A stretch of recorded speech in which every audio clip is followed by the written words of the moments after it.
people's attention is because you never kind of do what we expect you to do. That's true. You're quite brave with the risks that you take. Well, thanks for saying that, because it's probably not the first thought that would come to people. I am so commercial that perhaps that wouldn't be that well known. But yeah, over the years I definitely have been interested in taking right-hand turns when I was on a different path. Yeah. I think when you look back over your career, you can see where your head was at. Do you find that with photographs as well? As when you look at old images of yourself, it tells you exactly how you were feeling about life and yourself at the time? Pretty much, yeah. Yeah. The hair colour, the clothes, the state of what the look is. An image will really get me to remember the situation. But I always wondered, when you cropped your hair, was that because there was something heavy or... No. When we go back to your early career, because obviously, I mean, you're completely in charge of your look, your sound, and have been for many years now, but that wasn't the case to begin with, certainly with your music. You were brought over to the UK and put to work with PWL. You still keep those releases as part of your live sets now. You continue to rework them. Why is that heritage still so important to you? It was the kind of introduction, I suppose, musically between a lot of my audience and myself, and a number of them are great tracks. That's what people want to hear. It really is, and it's lovely that you recognise that, because a lot of people feel quite embarrassed about their roots and where they began if it's not something that's where they're kind of at that time in their life. Well, a while ago, some time ago, when I wasn't that comfortable with performing those songs, because I felt like, oh, that's back to a really uncle time, etc., etc., so I performed them in new incarnations. So Better the Devil was done as a jazz song, or I Should Be So Lucky as a torch song. So I think that by going around the houses with those songs, I kind of managed to reclaim them and somehow make them mine. And now I'm happy to do the original versions. Yeah. I love them for what they are. Well, Better the Devil, it's a great track. It's a cracker. So hands in the air, end of the night, quite drunk. Fabulous way to end the night on the dance floor, I think. Yeah, it's had longevity. And the PWL guys, I mean, at the time, they were really the Simon Cowells of their day. They ruled pop.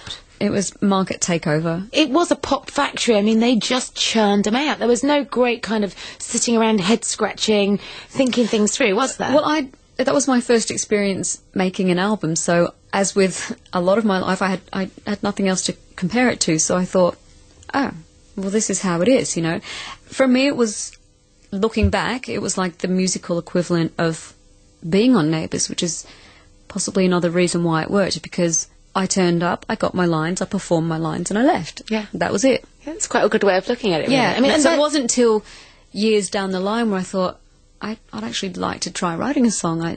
I might be good at this. It hadn't even occurred to you at that time? Not initially, no. And then when you did get the tracks and they did give you their finest, I remember Sonia must have hated you at the time. She got all the ones that you didn't like, I'm sure. But I was quite envious of a couple of other PWL tracks. Princess, Say I'm Your Number One. Oh, that's good. And Respectable, Mel and Kim. And Mel and Kim got a host of goodies as well. A PWL best-of album would be amazing. Well, firstly, it would be a double or triple album. Because when you think Rick Astley, Dead or Alive, Mel and Kim, also Jason Donovan, Roadblock. Great track. It's worth tipping our hats and remembering what they did for British music. I'm really pleased that you do love and embrace that time in your career, because I think it was a fascinating time for pop music, even if the waters didn't run too deep, What's the one song that reminds you most of that time? All of them. I'm sorry, I can't. I'm trying to sift one from the songs that are flying around. Well, Mark, you've got a song that really reminds you of Kylie. What's the track you've chosen for her today? Get Down on It by Kool and the Gang. Oh, wicked!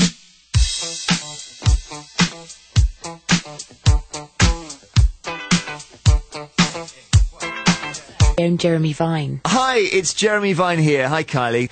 I'm just wondering this, really. You see yourself in the papers, on TV. You see yourself everywhere. You're waxwork in Madame Tussauds. You're an icon. You're on MTV. You're on the radio. You're still you, aren't you? You're not the Kylie that we see. So when you're not on screen, when you're not the icon, when you're not the waxwork, who are you actually? Who knows? That's almost esoteric, that question. When I'm not being me, who am I? Or if I'm not being her? Well, I suppose, do you have a persona behind which you hide? Let's say I'm going to work, I've got to do performance, I'm not feeling particularly great, or I've got things on my mind, or I'm exhausted or something. No one wants to see that on stage. So you get yourself together and you do it and become that pop persona. The second I get home, those tracksuit pants are waiting for me. I can tell you, my tracks. So glad you do tracksuits, because it makes me feel slightly like, I'm on the fringes of society when I get home and get into an elasticated waistband. But to know that you do it makes it okay. Do you really have stretchy stuff in your wardrobe? Yeah. Absolutely.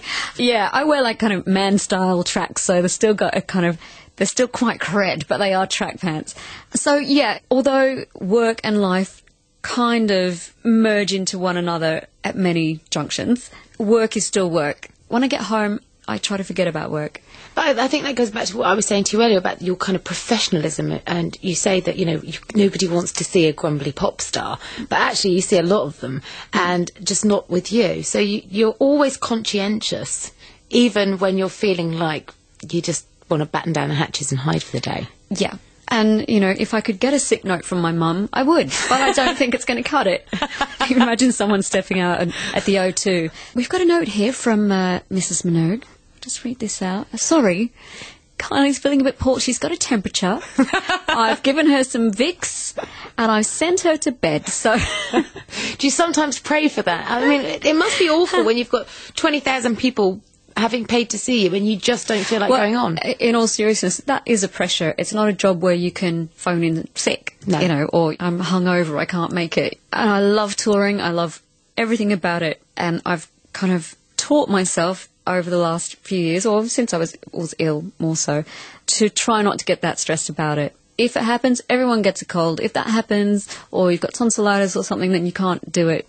You can't do it. You do bear that responsibility quite well. You take it very seriously, don't you? Yes, and I'll if I can and I'm able, I will do it, as my team will attest to. Well, back to the phones now. This is Beth. Go to bed. So, do you sometimes pray for that? I mean, it must be awful when you've got 20,000 people having paid to see you and you just don't feel like going on. In all seriousness, that is a pressure. It's not a job where you can phone in sick, or I'm hungover, I can't make it. And I love touring. I love everything about it. And I've kind of taught myself over the last few years, or since I was ill more so, to try not to get that stressed about it. If it happens, everyone gets a cold. If that happens, or you've got tonsillitis or something, then you can't do it.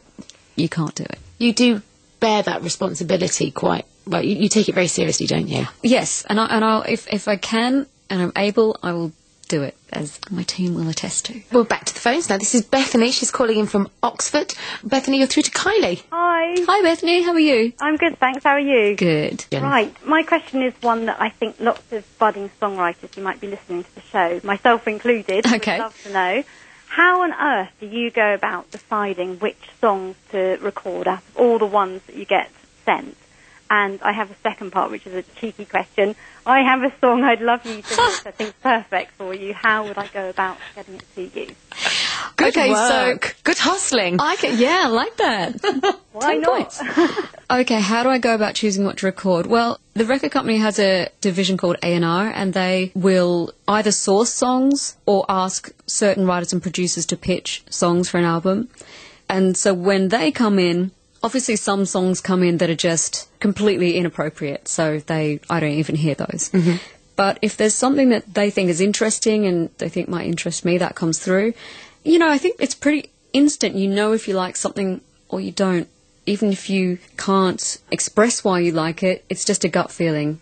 So I will happily go in and record those songs, and then it's a case of seeing how it works with my voice and how my interpretation of it is. I think the more difficult part is when you have to choose from those songs which songs make it on the album, because you become attached to songs for different reasons. It might be the song itself, it might be how you recorded it, with whom you recorded the song. It might be something I've written and, I want to get that story across or that feeling across. So you have to be really, really hard-nosed when it comes to choosing album tracks and letting go of some of your babies, you know. But it's good that you feel that sense of attachment to them, because you also write as well. I mean, these songs come to you as ideas primarily, and a large part of what makes them hits is what you bring to the party as well. Your collaborations over the years, in terms of the people that you've written with and produced with, they're so eclectic. At the moment, on the latest album, there's Jake Shears from the Scissor Sisters, and I can see why you two would fuse. Yes. It's just disco, isn't it? It's Too Much, which is the song that we wrote together for my album. We are too much together sometimes. I love him to pieces. He's adorable. Is he like a male you? A little, yes. I mean, let's be frank. Yeah. Okay, let's tell it how it is. You. Yes. Or I'm as camp as him. Did you meet, as you often do, on the circuit? We met writing when we wrote I Believe in You. So that was, I think, 2004. And did you ask to work with him, or did he ask to work with you? I can't remember how that came about. Again, I think it was through A&R as a suggestion that we might do something good together. That was in Scissor Sisters' breakout year, and we all fell in love with them. So, but their songs are songs that I could hear you on anyway. Something like Filthy Gorgeous. Well, we have, and we also have the same register. And spookily, when we sing together, we can almost phase.